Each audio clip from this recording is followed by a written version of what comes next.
Vamos lá, meu querido aluno Alfacom. Dando sequência aqui à nossa aula, chegou o momento de tratarmos acerca dos deveres das partes e dos deveres dos procuradores no processo. Perceba que esse assunto é um assunto que demanda um pouco de atenção de sua parte, no seguinte sentido. Eu vou começar a falar com você a partir do que nós chamamos de multas processuais. Portanto, é óbvio que as partes estão no processo e as atitudes que elas tomam no processo devem ser atitudes que são aceitáveis, de forma que, em havendo algum tipo de situação que mereça algum ajuste, ou algum tipo de situação, algum tipo de atitude que seja, digamos, reprovável, haverá algum tipo de punição para essa parte que pratica esse tipo de ato no processo, prejudicando o andamento, atrasando o andamento, ou até mesmo dificultando o andamento do processo. Tá bom? Este assunto ele é regulamentado a partir do artigo 77 do Código de Processo Civil. Então, a partir de agora, comecemos a falar dos deveres das partes e seus procuradores. Cumpre ressaltar que o artigo 77 do Código, ele me traz lá um rol de 6 hipóteses das quais a parte tem o dever de praticar no processo. Deve agir de acordo com aqueles ditames legais contidos neste texto legal. Porém, eu faço questão de mencionar os incisos 4 e 6 e eu te explico o porquê. Óbvio que isso não afasta a obrigatoriedade e a necessidade de você ler os incisos 1, 2, 3 e o inciso 5, tá bom? Mas os incisos 4 e 6, eles merecem um tratamento diferenciado de nossa parte no seguinte sentido. Inciso 4. É dever da parte cumprir com exatidão as decisões de natureza provisória ou definitiva. Professor, o que vem a ser decisões de natureza provisória ou definitiva? E perceba, você que é familiarizado com o Poder Judiciário, deve nesse momento estar dando até uma gargalhada aí. Eu entendo. Porque, professor, é dever da parte cumprir com exatidão? Pasmem, é dever da parte cumprir com exatidão. Agora, isso ocorre na realidade? Muito pouco provável, é muito difícil ocorrer, infelizmente. E perceba, nós do judiciário temos uma ferramenta para inibir esse tipo de atitude, mas infelizmente ela é pouco aplicada. Sabe por quê? É dever da parte cumprir com exatidão as decisões de natureza provisória ou definitiva. O que eu quero que você entenda? O juiz pratica uma decisão no processo e ele está te dizendo, parte, autor ou réu, que a decisão dele merece ser cumprida. E quando ele fala de natureza provisória ou definitiva, ele está dizendo para mim e para você o seguinte: as decisões dele podem ser tomadas no meio do processo, são o que nós habitualmente costumamos chamar de decisões interlocutórias, tá? E obviamente esse tópico aqui, decisão de provisória, natureza provisória, está muito relacionado a um tema que será objeto de análise durante o nosso curso ainda, quando falarmos sobre as tutelas provisórias, tá? As tutelas provisórias é um assunto extremamente relevante e ele merecerá muita atenção da minha e da sua parte, tá? Então, uma decisão tomada no começo do processo, você com toda certeza já deve ter ouvido falar em liminar, né? Ou liminares no Poder Judiciário. São essas decisões de natureza provisória. Começou o processo e eu provoco o juiz a tomar uma decisão urgente com base numa situação de emergência. Ele deverá tomar a decisão. É uma decisão provisória. Ou decisão definitiva. A decisão de natureza definitiva é aquela decisão que o juiz toma ao final do andamento do processo. Ele já sabe tudo sobre os fatos atinentes à lide. Tá bem? Mas, obviamente, não quero que você se preocupe tanto com relação a essa distinção, pelo menos não neste momento, tá? O meu interesse e minha intenção era só apenas te dar um norte acerca do que vem a ser uma decisão de natureza provisória e uma decisão de natureza definitiva. Pois bem, e o inciso 6 também merece um destaque especial, porque ele fala assim, não praticar inovação ilegal no estado de fato do bem. Sabe o que significa não praticar inovação ilegal no estado de fato do bem? Significa dizer o seguinte, eu vou te dar um exemplo e você aplica ele na prática, tá? Imaginem que houve um acidente de trânsito, tá? Um acidente de trânsito. E, obviamente, esse acidente de trânsito geralmente repercute em uma contenda, uma controvérsia. Eu acho que a culpa foi sua, você acha que a culpa foi minha e tudo mais. Ambos já praticamente juraram que irão processar um ao outro no Poder Judiciário, tá? O que que eu faço, eu que fui o culpado pelo acidente? Eu falo assim, poxa vida, se ele vai me processar e eu quero processar a ele, eu preciso tomar algumas atitudes para evitar que eu perca o processo. E olha a atitude que eu vou tomar. Olha, o meu carro ele tá com a batida na lateral e tem a cor da tinta do seu carro, tá? De forma que eu percebo que se houver algum tipo de perícia, algum tipo de análise acerca daquela, digamos, daquela batida no meu veículo, aquilo prejudicará frontalmente o meu interesse. Fica muito mais do que comprovado que eu fui o culpado pelo acidente. O que eu faço? Antes de te processar, ou o quanto antes, eu vou e levo o carro para a funilaria. Eu vou e levo o carro para a pintura. E conserto aquele prejuízo. Se assim eu fizer, eu estou praticando uma inovação ilegal no estado de fato do bem. Estou tomando atitudes que visam inovar de forma ilegal o estado de fato das coisas, do bem. Com o único intuito, lá na frente vai falar, foi você ele que bateu no meu carro. Eu falo, não fui. Como não? Vamos fazer uma perícia no carro? Pode fazer. Olha lá, não tem nenhuma batida no meu carro. Perceba, pratiquei uma inovação ilegal. Tá bom? Pois bem, então incisos 4 e 6 do artigo 77, eles merecem um tratamento diferenciado pelo seguinte sentido. O descumprimento no inciso 4 ou no inciso 6, 4 ou 6, acarreta em, preste atenção, punição por ato atentatório à dignidade da justiça. Ato atentatório à dignidade da justiça. E eu começo a te falar a nossa primeira multa processual, tá? Se eu não cumprir com exatidão decisões de natureza provisória ou definitiva no processo, ou praticar inovação ilegal no estado de fato do bem, eu estarei sujeito à punição por ato atentatório à dignidade da justiça.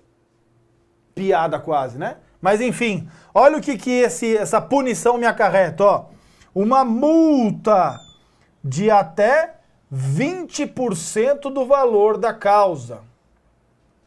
Quer dizer que se você não cumprir uma decisão judicial de natureza provisória, o juiz pode te multar com até 20% do valor da causa? Pode, por mais incrível que isso possa parecer nos dias atuais. Porque eu, particularmente, não vi a aplicação dessa multa ainda, tá? Multa de até 20%. E sem prejuízo de outras sanções criminais, civis e processuais. Tá? Praticou qualquer desses dois atos, está sujeito a punição por ato atentatório à dignidade da justiça. Tá bem? Beleza? Eu já volto a falar mais sobre os atos atentatórios e sobre essa multa. Vem pra cá porque eu quero fazer um comparativo com você agora. Artigo 80 do Código. Perceba que aqui mudou o foco. O artigo 80 do Código, ele me traz outras atitudes que podem ser praticadas no processo e elas repercutirão de uma outra forma para as partes. No seguinte sentido, vem comigo, deduzir pretensão ou defesa contra texto de lei ou fato incontroverso. Quer dizer, a lei diz uma coisa, eu vou lá e processo exatamente ao oposto do que diz a lei. Isso me acarretará numa punição, eu vou te dizer já já. Então, não posso deduzir pretensão ou utilizar-se de defesa contra texto de lei, ou fato tido como incontroverso. Um fato incontroverso é um fato que não tem controvérsia, não tem discussão sobre ele. 2. Alterar a verdade dos fatos. Professor, eu não posso alterar a verdade dos fatos? Claro que não. Tá? Claro que não. 3. Usar do processo para objetivo ilegal. Isso quase nunca acontece na prática. Pelo contrário, tá? Acontece com muita frequência na prática. Tá? Utilize do processo para objetivo ilegal, atingir o objetivo ilegal. Não pode fazer isso. 4. Opor ou opuser resistência injustificada ao andamento. Gente, isso é muito impactante nos dias atuais. Porém, de pouquíssima aplicabilidade. Pouquíssima aplicabilidade. Não pode opor resistência, ó. Resistência sem justificativa. Sem justificativa. 5. Proceder de modo temerário. Sabe o que é proceder de modo temerário? É proceder sem cuidado, tá? Ou eu estou me utilizando de método, assim, com o único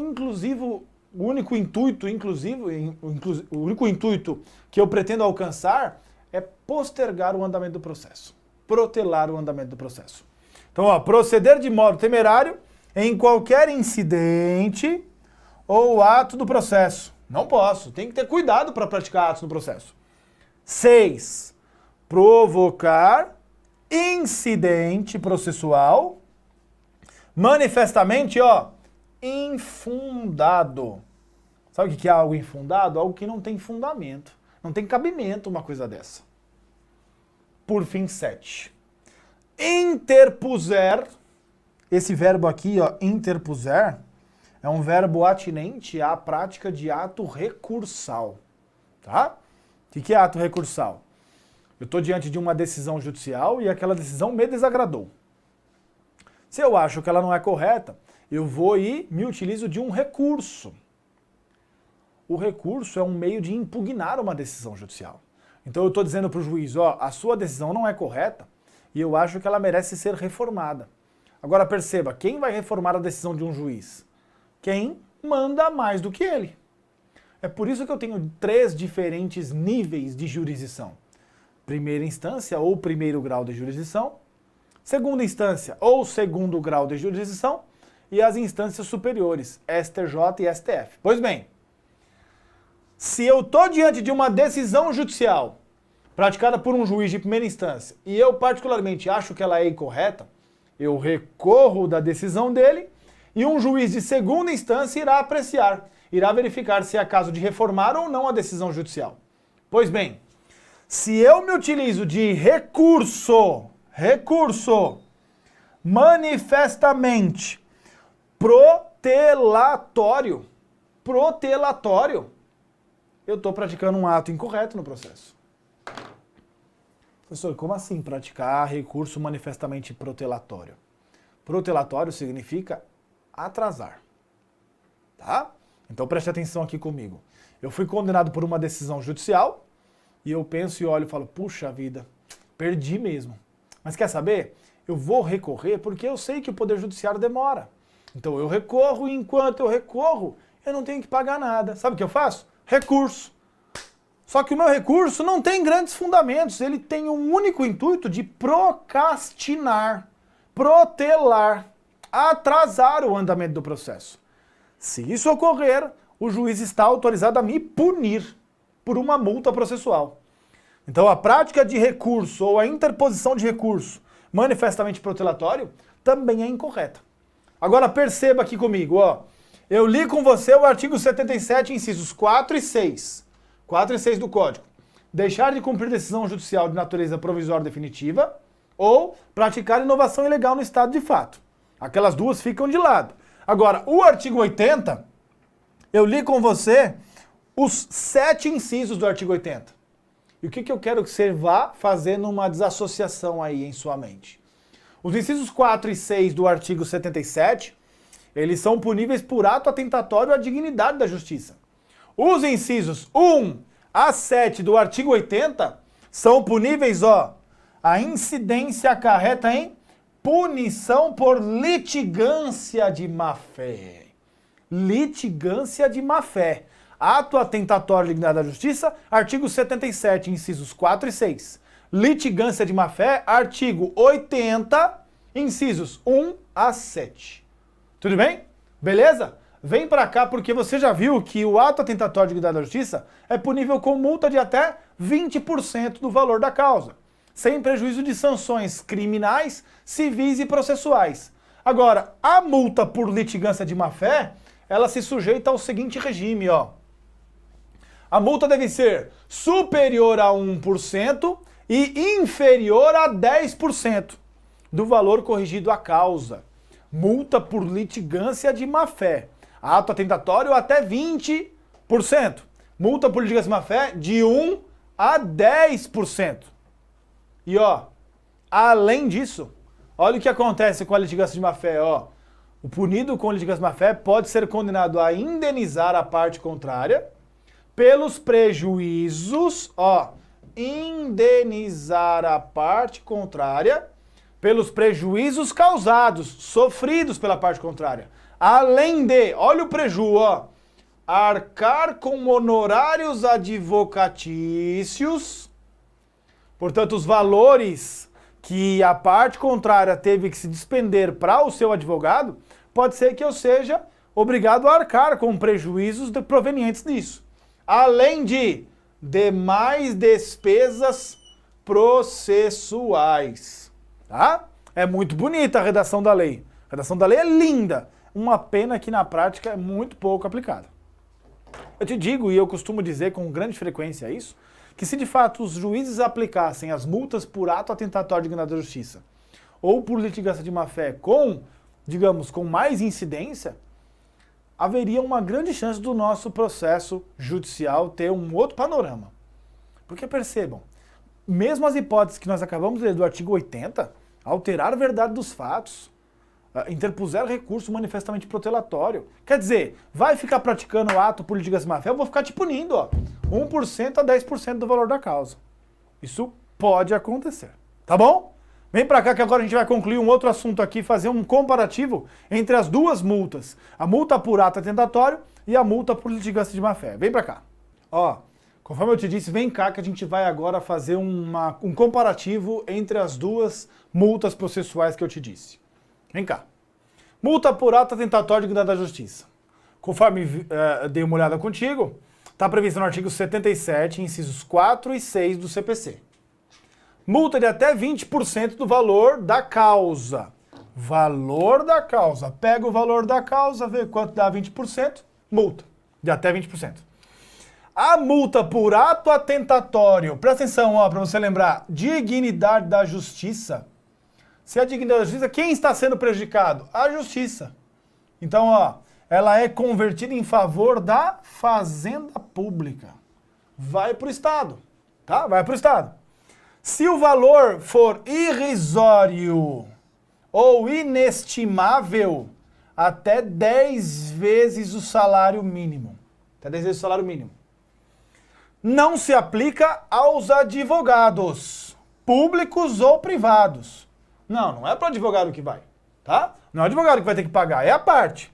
E ó, o representante judicial não cumprirá a multa da parte. Não se aplica ao representante judicial. Quem cumpre é a parte.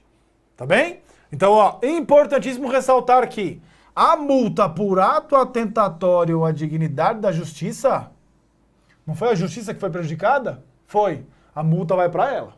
Vai para ela. Tá? Vai ser convertido em favor da fazenda pública. Ela mesma emite lá uma certidão e pronto, vai começar a executar a multa. Tá? Até 20% é o percentual. Mas se o valor for irrisório... Professor, como assim valor irrisório? Existem causas no Poder Judiciário que o valor da causa é extremamente baixo. Imagina comigo uma causa em que visa alterar o nome de alguém. Então eu quero entrar com uma ação para alterar o meu nome. Qual é o valor da causa aqui? É um valor mínimo. Mas pode ser que nesse processo eu cometa atos atentatórios à dignidade da justiça. Vai condenar 20% sobre o valor da causa? Não dá nada. Até 10 vezes o salário mínimo. Tá? Até 10 vezes o salário mínimo. Pois bem... Multa por litigância de má-fé. Olha o comparativo, ó. Tá no artigo 80 do CPC.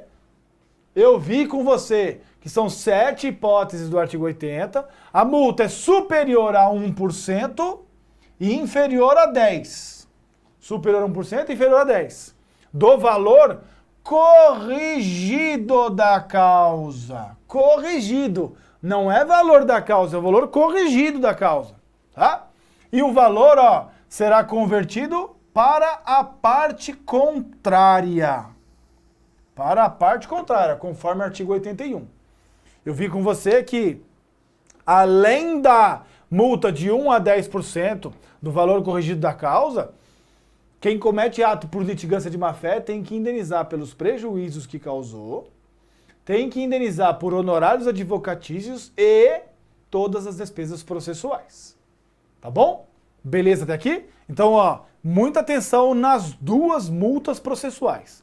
Tanto por ato atentatório à dignidade da justiça, quanto por ato praticado em litigância de má-fé. Tá bom? Vem comigo agora que eu tenho aqui 2 questionamentos para tratar com você sobre este assunto. Vamos lá. Primeira pergunta. A multa por ato atentatório à dignidade da justiça, letra A, é aplicável às partes e a seus procuradores. Ó, a multa por ato atentatório da justiça é aplicável às partes e seus procuradores. B, pode ser acumulada com sanções criminais, civis e processuais. Falei disso com você, falei disso. Letra C, enseja a comunicação à respectiva corregedoria, se aplicada aos advogados públicos. Letra D, tem por base o valor da causa, vedada a utilização de salário mínimo, em qualquer hipótese. E por fim, letra E, aplica-se quando a parte apresenta defesa de que sabe ser destituída de fundamento. Pois bem, vamos com calma aqui, com calma. Letra E, vamos começar a eliminar a letra E, de baixo para cima. Então a letra E diz assim para mim, ó. Aplica-se quando a parte apresenta defesa que sabe ser destituída de fundamento. Cuidado, multa por ato atentatório da justiça está no artigo 77, incisos 4 e 6. 4 e 6 do Código de Processo Civil. Multa por ato que pratica-se defesa quando sabe destituída de fundamento, isso daqui, está no artigo 80. 80. Inciso 1. O 80 fala em litigância de má-fé. Então, praticou defesa que sabe ser destituída de fundamento, é litigância de má-fé e não ato atentatório da justiça. Tá errado. Tá? Letra D. Tem por base o valor da causa. Até aqui está correta. Tem mesmo. Vedada a utilização de salário mínimo. Em qualquer hipótese. Não. Porque se o valor da causa for inestimável ou irrisório, será de até 10 vezes o salário mínimo. Então a letra D também está errada. Letra C. Enseja comunicação à respectiva corregedoria, se aplicada aos advogados públicos. Espera lá. Eu vi com você que a multa por ato atentatório da justiça não se aplica aos advogados, mas sim só às partes. Então a letra C também está errada. E, consequentemente, esse é o mesmo fundamento que torna a letra A errada também, porque não é aplicada aos procuradores, somente às partes. Logo, a alternativa a ser assinalada, letra B. E eu me lembro muito bem que eu anotei e a gente verificou na lousa que ela independe de eventuais sanções criminais, cíveis e processuais.